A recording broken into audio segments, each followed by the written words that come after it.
They told us to work hard and stay consistent and success will come. But what if that's a scam?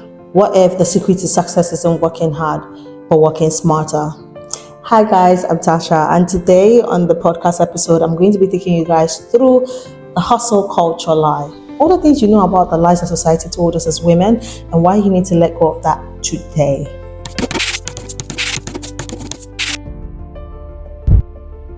They told us that working hard is going to make us successful, but really, will it? Hi, my name is Cynthia and you're welcome to another great episode of the Dear Ninja Girl podcast. And today I'm going to be taking you guys through something very, would I say passionate to me? Yes. I want to actually talk about something because they've told us this thing for a very long time and we keep riding on it and we keep believing it and we keep listening to them. But today, let me show you guys why the hustle culture is a lie. Guys, let's talk about it. Today, I am in my office because I have a lot of work to do and I have decided to multitask. From the very first time, as far back as I can remember, I've always been one of those women who are, I like to call it multi-dimensional. What that means is that we're multi-talented, right? For me personally, I have a lot of interest and I have a lot of things that I'm very good at. And by the time I turned 16, I had decided to start using every single thing that I'm good at to start making money. In some way or the other, this talent, this gift, this skills, this interest, take my time to learn them, to hone them, to become better at them. And why not use that to make money? So some of the things that I'm very good at, for example, I am a marketing expert, an award-winning marketing expert. I'm also a presenter. I worked in broadcasting for a bit. I have a bit of experience in that. I'm a public speaker. I like to speak to people. I like to impact people by speaking to them. I host a podcast. I run a community. What else do I do? I'm a very good singer. I used to be a songwriter at some point. Made a lot of money with that too. I blog. I like to write. I write a lot, and I'm a creative writer, and I'm also an author at the same time. This is just like a little bit of what I do. I also love to cook, and at a point, I have run a restaurant before.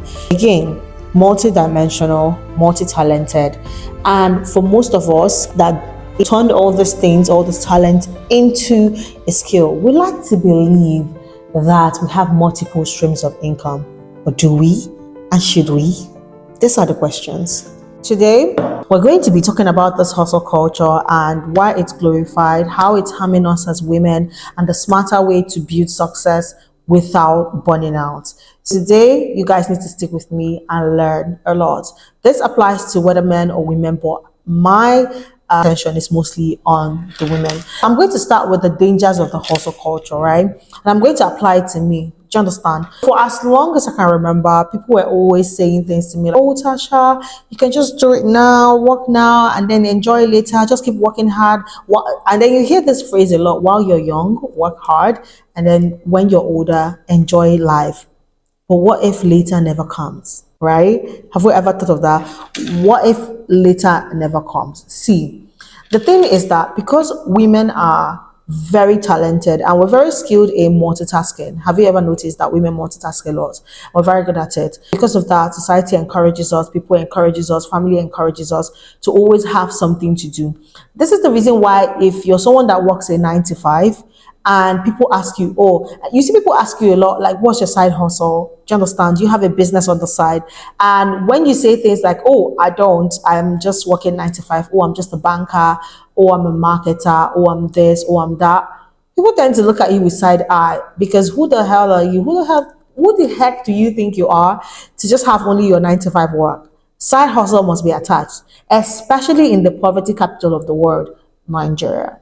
Basically, you see people ask you a lot about your side hustles, and when you don't have side hustles, it looks like you're not serious with your life.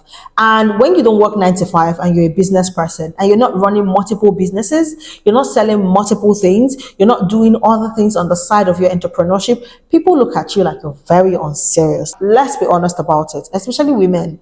And honestly, for the longest of time, I have pandered to that school of thought. Do you understand? Of always having multiple things to do. My case is a bit different because I'm not really good at doing just one thing. I get bored easily doing just one thing. I always have to do multiple things at the same time to keep my creative juices running. Yes, I'm an addict to this and I know it. It is what it is, but let's focus, right? Yes, you get this a lot. You always have to have side hustles. A woman has to be working 9 to 5 and still have maybe a clothing business on the side, thrift business on the side, makeup business on the side. There's always something on the side. But honestly speaking, does it really favor us? And does it also help us to create the success or the wealth that we think it will? Let's talk about it. And while we're talking about this, let's also talk about the fact that women are expected to work like they don't have a family, always available for your job, wake up early in the morning, like 6 o'clock, and go to work and clock in at 8 a.m., and then work through the day and close at 6 p.m., and then also be available if the work is going to be a lot more to work overtime. Women are expected to work like they don't have families, but at the same time, we're also expected to raise a family like we don't have work. Let me break this down for you so that maybe if this is too heavy, we can just look at it.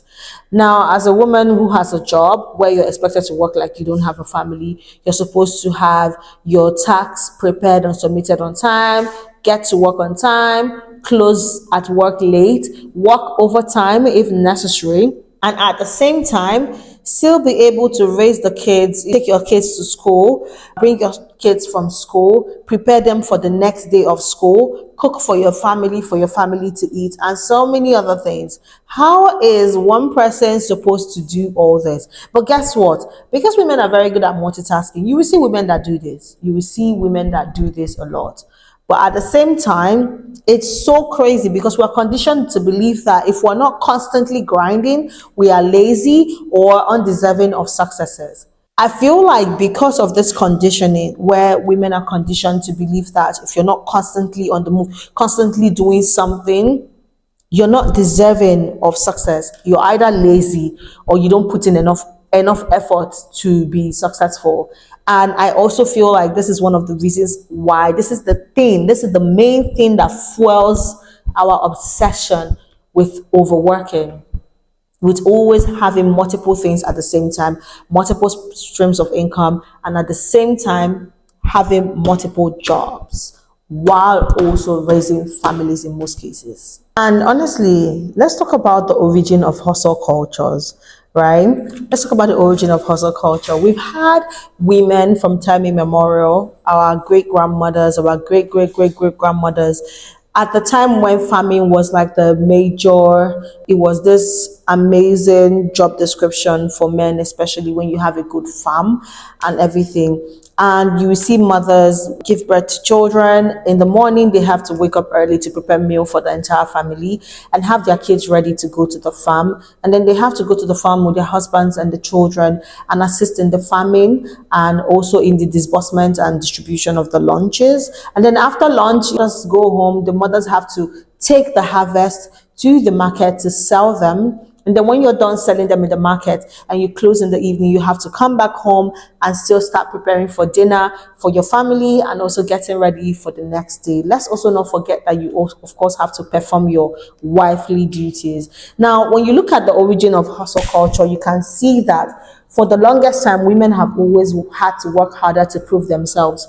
And in this time and age, you would think we're so globalized and modernized, but it's still playing out, because whether you're in corporate spaces, you're doing entrepreneurship, or you're even a stay-at-home mother, you still have to work harder to prove yourself. And honestly speaking, I think it's that thing of society always telling us that we have to be twice as good to make it, right? And then you also have people who always belittle your efforts, to say things like, oh, you got to where you are because you're a pretty girl, or because you have a nice body, or because there's somebody sponsoring you, or because the chairman likes you, or because you're sleeping with who or that. Somebody is always waiting on the sideline to belittle a woman's success. But that's another story for another day anyway. We're going to talk about the glorification of overworking, how we put this on ourselves by always glorifying overworking, and how this is slowly killing us as women.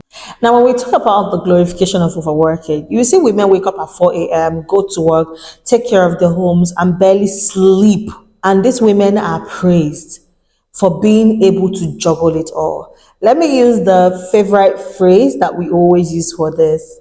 It is a woman that works and has it all, or a woman that has climbed the corporate ladder to the top and has it all. For example, I saw a video of Ibuku Awosika talking about how she was able to navigate being at the top of her career, being a leader, a CEO, and everything at anybody that knows any woman that follows corporate lingo will know who Ibuku Awosika is. She's like almost every woman's role model, especially if you're in corporate. She's been talking about how she's able to navigate being at the top of her career and still able to manage her home. And you see a lot of men in the comments saying things like, this is a good woman. When you see a good woman, you will know. Imagine she's so big. She's at the top of her corporate career. She's at the top of the ladder and she's still respectful. She's still humble. She still manages to still be a wife. She still manages to still be submissive. She still manages to still take care of her home.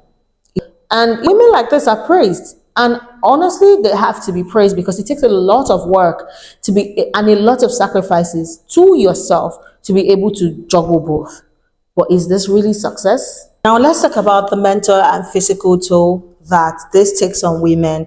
Now, burnout leads to anxiety, depression, hormonal imbalance, PCOS, thyroid issues, hair loss, even fertility issues.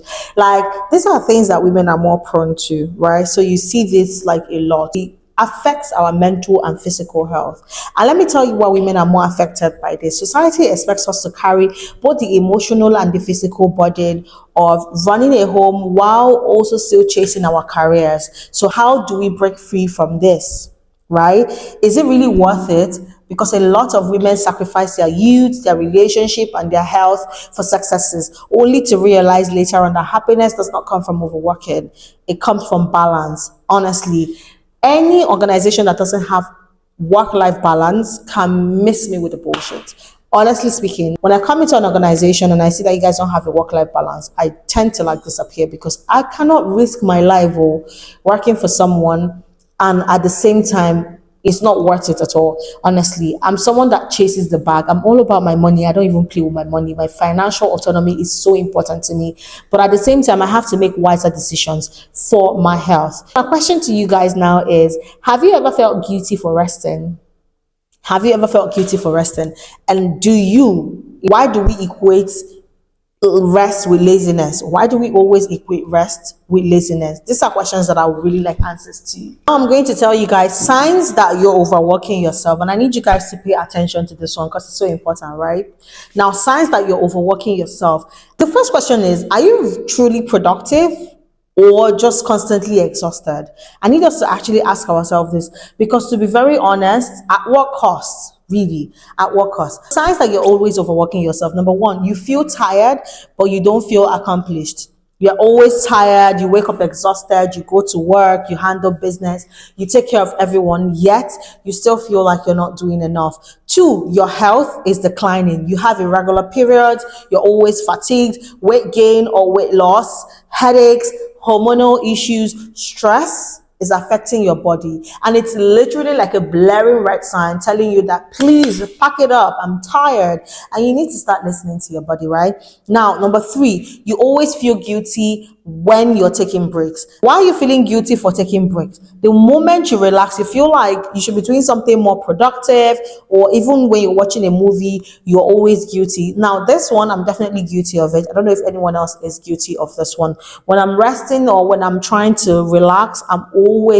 my head is calculating, my brain is going on overdrive, trying to go through my to-do list and to be sure that I'm not taking a relaxing period when I still have a lot of work to do. Now, number four, your relationships are always stress suffering. You don't have time for your friends, for your partner, even for yourself. Your work is your life and you don't know who you are outside of it. There are lots of people that don't know who they are outside of their work. And honestly, that is a terrible thing. It's a very terrible thing if you don't know who you are outside of your work. That's why you see a lot of people, when you ask them, oh, can you tell me about yourself? The first thing they will tell you is their name, probably where they are from. And then the next thing they will tell you is what they do. What they do is a summary of who they are. They don't know who they are outside of their work. Now, number five is you can't even switch off. Even when you're not working, your mind is on overdrive, running through your to-do list and going through your tasks to see if anything is missing or there's still a lot of things you need to do. And honestly speaking, if you're guilty of this one, you definitely have to fix it up. And now number six, which is the last one, is your identity is tied to your productivity. Now, there are some people that if they're not working or achieving something, they feel very worthless. They feel very worthless. They are depressed and everything. Their identity is severely tied to their productivity.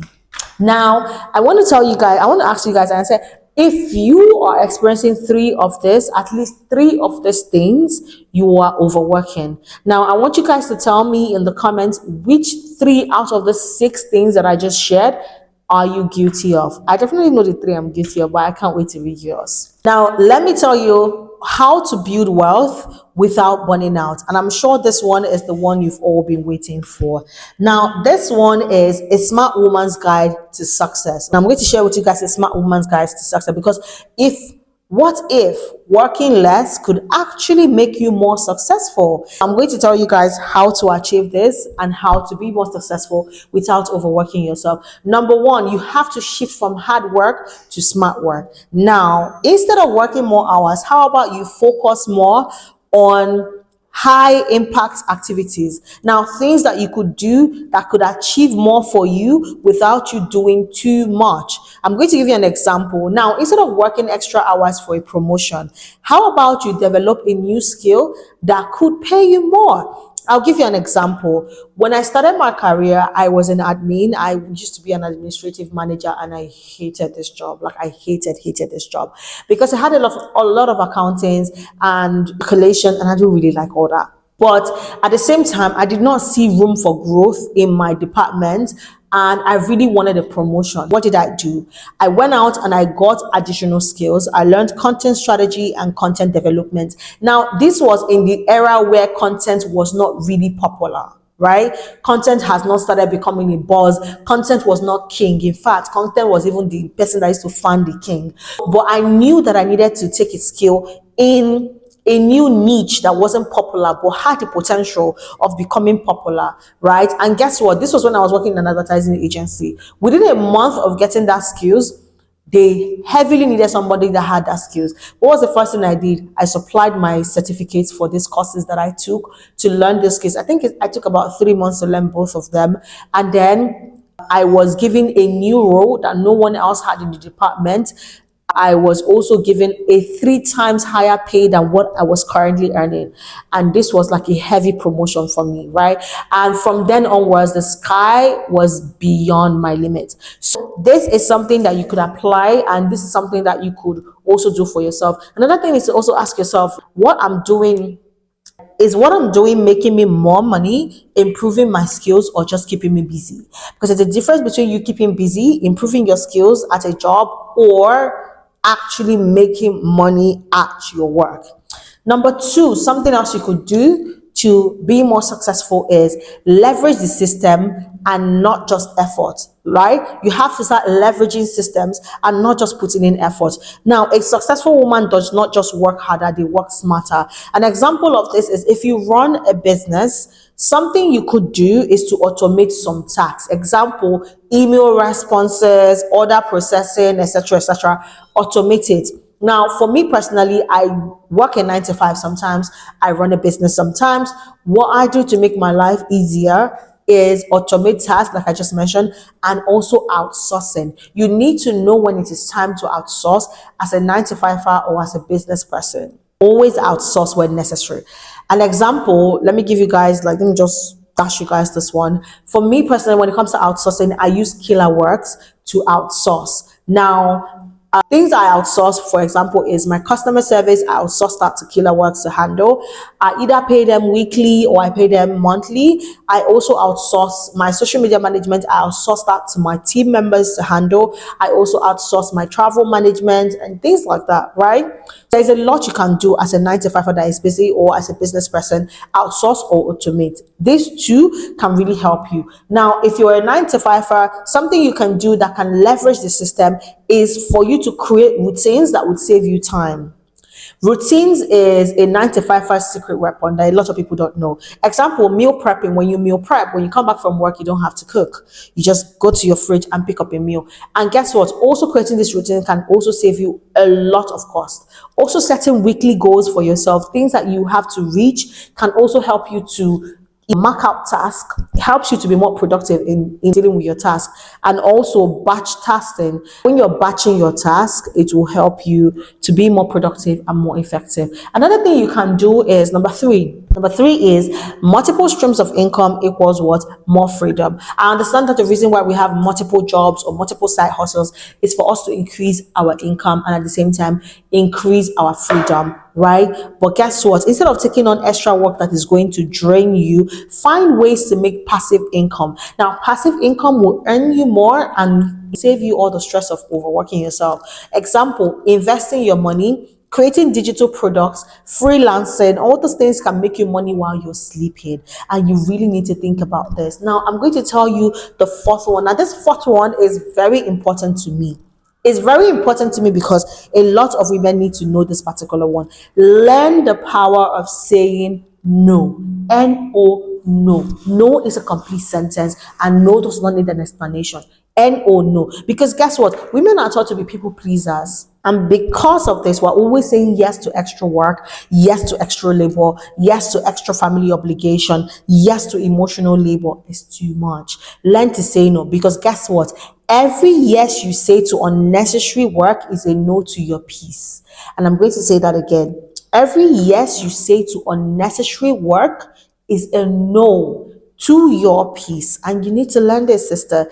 Now, the last one I'm going to tell you is prioritize rest as a business strategy. Women who rest and take care of themselves make better decisions, earn more, and build better relationships. If you keep saying, oh, I'll rest tomorrow, I don't have to rest now, what you're just basically doing is just giving yourself more headache in the future. Because if you take a toll on your health because you overwork, your work is also going to take a toll on you. So I want to leave you guys with this question. Do you think you work smarter or do you work harder? Drop your answers in the comments and I'm going to be responding, and I'm going to be telling you why I think you don't work smarter or why I think you work harder based on your responses. So I want to tell you guys, thank you so much for joining me on this episode. Do not forget to tune in next week for another podcast. Our podcast is going to be coming out to you weekly. And of course, if you enjoyed last week's podcast, you definitely know that this week's podcast is. And next week on is going to be. Thank you guys so much. And don't forget to subscribe. Don't forget to share this video if you enjoyed it. And don't forget to follow us on all platforms. We're still at Jen and Jagel. Thank you guys so much. See you guys next week. Bye.